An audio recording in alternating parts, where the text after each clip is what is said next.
Bonjour, bienvenue à cette interview de France 24 dans ce cadre extrêmement prestigieux du Conseil de sécurité pour une grande occasion. C'est la première visite de Monsieur le ministre des Affaires étrangères Jean-Marc Ayrault ici aux Nations Unies. Merci d'abord d'être avec nous pour cette interview. Alors, vous êtes ici parce que la France ce mois-ci préside le Conseil de sécurité. C'est une présidente tournante d'un mois et vous êtes venu notamment présider une séance sur les opérations de maintien de la paix et la protection des civils. C'est évidemment un sujet extrêmement important pour les Nations Unies, central dans l'activité du Conseil de sécurité des Nations Unies. Donc on va évoquer certaines de ces opérations de maintien de la paix ensemble. Je voudrais d'abord commencer par la question du Mali, qui est une opération de maintien de la paix qui préoccupe beaucoup l'ONU et les diplomates en général qui s'intéressent à la question. On parle maintenant d'une augmentation du nombre de troupes sur le terrain, alors que le résultat, disons, de l'opération de maintien de la paix est pour le moins mitigé, avec beaucoup d'attaques contre les casques bleus, des morts en grand nombre parmi les casques bleus. Est-ce que c'est vraiment la bonne solution d'aller vers l'escalade, d'ajouter encore des troupes et des casques bleus sur le terrain? C'est indispensable parce que la paix, et c'est le but, n'est pas encore complètement garantie. Il y a beaucoup de choses à faire dans ce pays, qui est un pays pauvre, mais qui est aussi un pays qui a un état de droit, qui veut que cet état de droit soit respecté, que le gouvernement issu des élections puisse exercer sa mission sur tout le territoire malien. Donc c'est loin d'être encore le cas. Il y a eu des accords qui ont été signés, il faut les mettre en œuvre pour ça. Les forces de maintien de la paix ont pour mission de sécuriser la population, de protéger la population.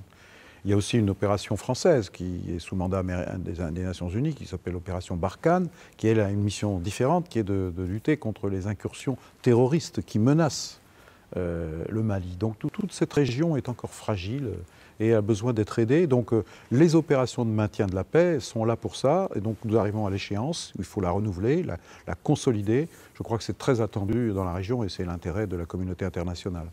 Est-ce que l'opération Barkhane, donc l'opération française dont vous parliez, on va en augmenter le nombre des troupes sur le terrain? Ce n'est pas nécessaire. Je pense qu'elle est surtout bien implantée dans la région. Elle est présente au Niger, au Tchad.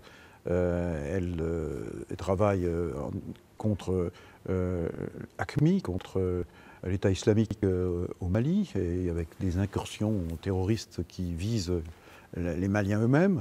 Et puis elle est présente aussi sur d'autres parties de la région pour lutter contre Boko Haram, d'où une autre menace qui touche le Niger, le Nigeria, le Tchad et tous les pays de la région. Donc tous ces pays ont besoin de sécurité pour assurer leur développement.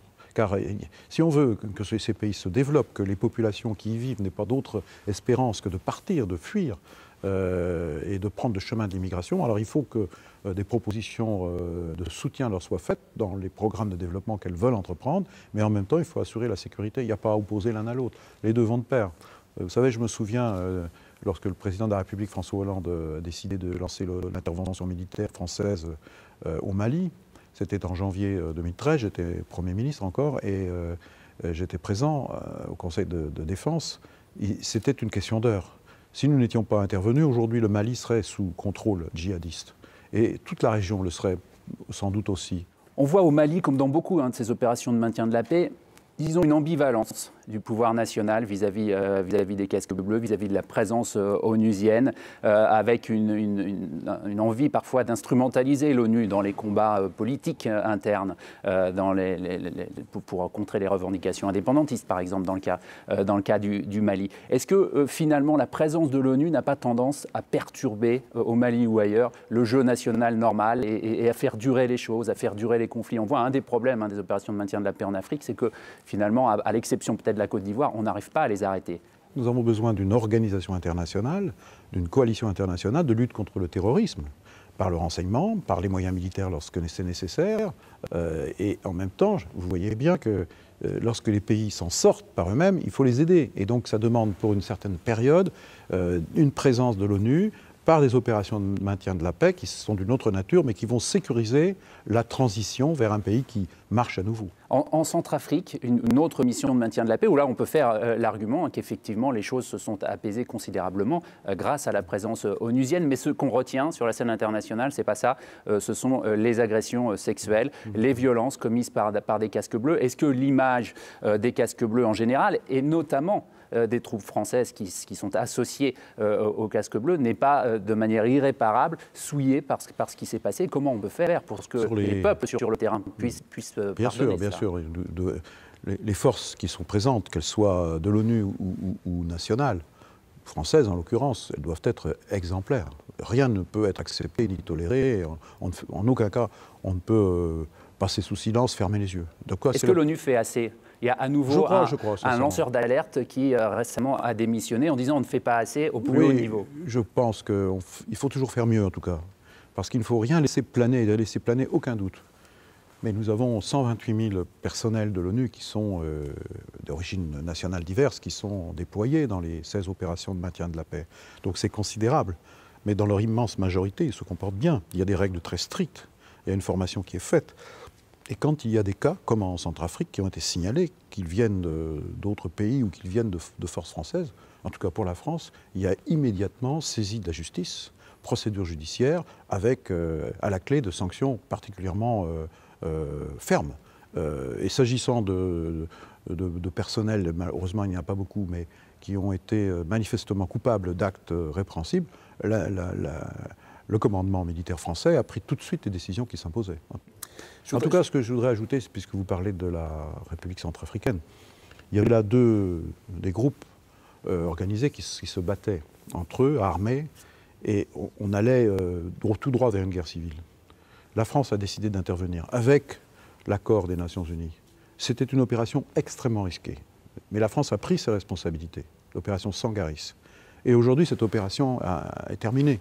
Le relais a été pris par les Centrafricains eux-mêmes. Des élections présidentielles ont été organisées, les élections législatives ont été organisées. Le président Touadéra sera présent au Conseil de sécurité. Parce que là, on a l'exemple même d'une opération d'intervention, avec une présence d'une opération de maintien de la paix, qui permet à un pays de repartir de l'avant, de se reconstruire, et de le faire sur la base du droit et de la transparence. Ça donne de l'espoir, de la confiance. Et là, c'est vraiment le rôle, je dirais, conjoint d'un pays comme la France, qui a pu intervenir en urgence, et des Nations Unies. Je voudrais qu'on passe à l'Europe, évidemment. Le Brexit, c'est le sujet dont tout le monde parle en Europe. Alors vous avez dit, cette semaine, ce serait évidemment une très mauvaise chose si la sortie l'emportait du côté du Royaume-Uni. Est-ce que c'est si sûr que ça? Est-ce que finalement, ce qui a été négocié en février au niveau européen, les concessions faites au Royaume-Uni, on voit l'opinion très négative à travers toute l'Europe sur l'Union européenne. Est-ce que l'Europe n'est pas tellement affaiblie à ce point-là que la sortie de l'Union européenne du Royaume-Uni ne serait pas une occasion d'un nouveau départ? La sortie serait un séisme pour l'Europe, une déstabilisation à l'évidence, même si elle s'en remettrait. Mais elle a suffisamment de force pour ça. Mais en même temps, ça serait un séisme pour la Grande-Bretagne elle-même. C'est un peu l'inconnu, si c'est ce vote qui l'emporte. Mais j'ai confiance. Moi, je crois qu'au dernier moment, une campagne de référendum, c'est toujours très, très dur et parfois très polémique, très violent. Qu'à la fin, les Britanniques réfléchissent en se disant où est notre intérêt historique et qu'ils décident de rester. Alors, en tout état de cause, ce que vous évoquez, c'est-à-dire une Europe qui est moins porteuse d'espérance, de rêve qu'elle a été à d'autres époques, va nous obliger, nous, les responsables politiques européens, à répondre à l'attente populaire. Qu'est-ce qu'on pourrait faire? Et pour ça, il y a des initiatives qu'il faut prendre très vite pour relancer le projet européen. Pas seulement par la voie technique, mais par la voie politique. Parmi les sujets dont les peuples en général en Europe considèrent qu'ils ont été maltraités par l'Europe, il y a évidemment la question des migrants, oui. La crise des migrants. On a vu récemment la Turquie à nouveau menacée de ne plus coopérer si la question des visas de touristes pour les Turcs n'est pas réglée. L'Union européenne pour l'instant l'a repoussé cette question. Est-ce qu'on va arriver à une solution là-dessus et qu'est-ce qui se passe si les Turcs mettent leurs menaces à exécution? Là, on voit bien le lien avec la guerre en Syrie. On parlait des victimes civiles de la guerre, là c'est le cas, 400 000 morts dans ce pays, c'est terrible. Et la guerre continue. Mais la guerre qui continue, c'est aussi des réfugiés de plus en plus nombreux, 3 millions en Turquie, pour ne parler que de ce pays, et des réfugiés partout. Et donc il faut bien apporter des réponses. Alors on continue de travailler pour que le processus de paix reprenne en Syrie, mais en même temps il faut bien gérer la situation dramatique de ces millions de réfugiés. Donc il y a cet accord qui a été signé entre l'Union européenne et la Turquie, et qu'il faut préserver parce qu'il est essentiel, et en même temps c'est pas sans mal. Puisque la question des visas que vous évoquez, que la Turquie demande, ça doit se faire dans le respect des règles européennes et des critères. Et ce n'est pas encore complètement bouclé, mais il va bien falloir que ça se fasse, c'est dans l'intérêt de tout le monde. Mais ça se construit souvent dans la douleur. Mais face aux crises, je pense que même si on peut reprocher à l'Europe de décider d'agir lentement, elle décide et elle agit. Et c'est ce que nous faisons aujourd'hui. En tout cas, c'est ça qu'il faut faire. C'est notre responsabilité. Alors rapidement, parce que malheureusement on arrive à la fin de cet entretien, la Syrie, vous en parliez, la trêve est dans les faits morte. On a vu cette semaine une rencontre entre ministres de la Défense syriens, iraniens et russes, où il y a à nouveau un soutien à 100% derrière le pouvoir syrien. Est-ce que ce n'est pas un peu décourageant? Est-ce que finalement ce n'est pas à nouveau Poutine qui tire toutes les ficelles et vous êtes un peu, j'allais dire, vous c'est les Occidentaux, spectateurs de ce que Poutine veut bien faire ou ne pas faire? Poutine et la Russie ont les moyens de peser sur le régime de Damas, qui continue de bombarder, de jeter des barils de dynamite sur les villes, et en particulier sur Alep, qui sont des victimes civiles. Et tout pendant que cette réalité est là, les pourparlers politiques ne peuvent pas reprendre. L'opposition modérée ne peut pas revenir. Donc tout l'enjeu des prochains jours, des prochaines semaines, il est double. C'est permettre l'accès humanitaire, de l'aide humanitaire à toutes les populations sinistrées. Il faut vraiment, là que Moscou en a les moyens, et l'Iran aussi pèse sur Damas pour qu'ils arrêtent de bloquer le passage des convois. Alors certes, l'ONU est prête à envoyer par les airs une aide humanitaire, par des largages, mais c'est quand même très difficile à faire pour être efficace. Donc il faut à tout prix obtenir cette libération des passages et puis travailler à nouveau à un cessez-le-feu. Et ça peut se faire qu'en parlant avec les Russes, Américains et les autres, dont la France.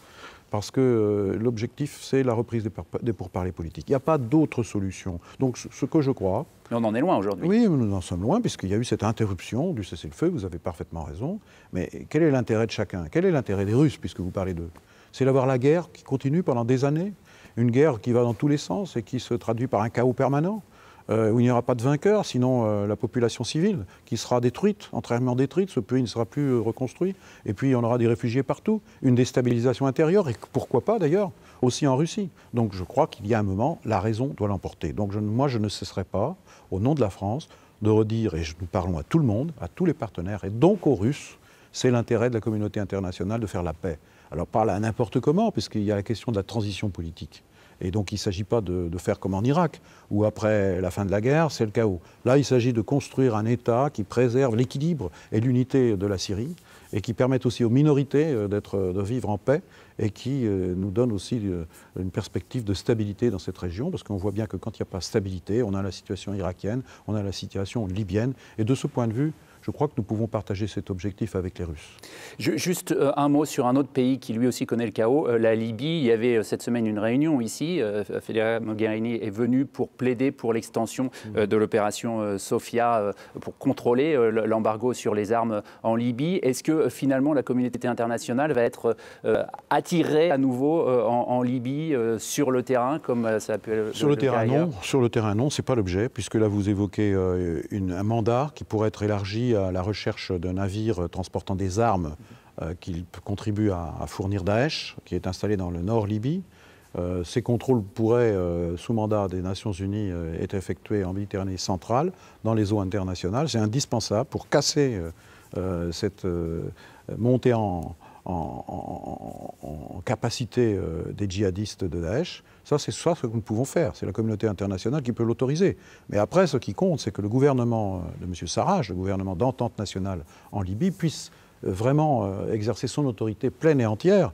Et il l'a déjà commencé, mais il faut aller plus loin. Et c'est à lui de diriger une armée nationale qu'il faut constituer, bien sûr, pour lutter contre Daesh et assurer la sécurité des Libyens. C'est l'affaire des Libyens. Je crois qu'il faut tirer là aussi les leçons du passé. Si on pense qu'on va recommencer 2011, ce n'est pas, en tout cas, ce n'est pas l'option qui est à l'ordre du jour pour la France.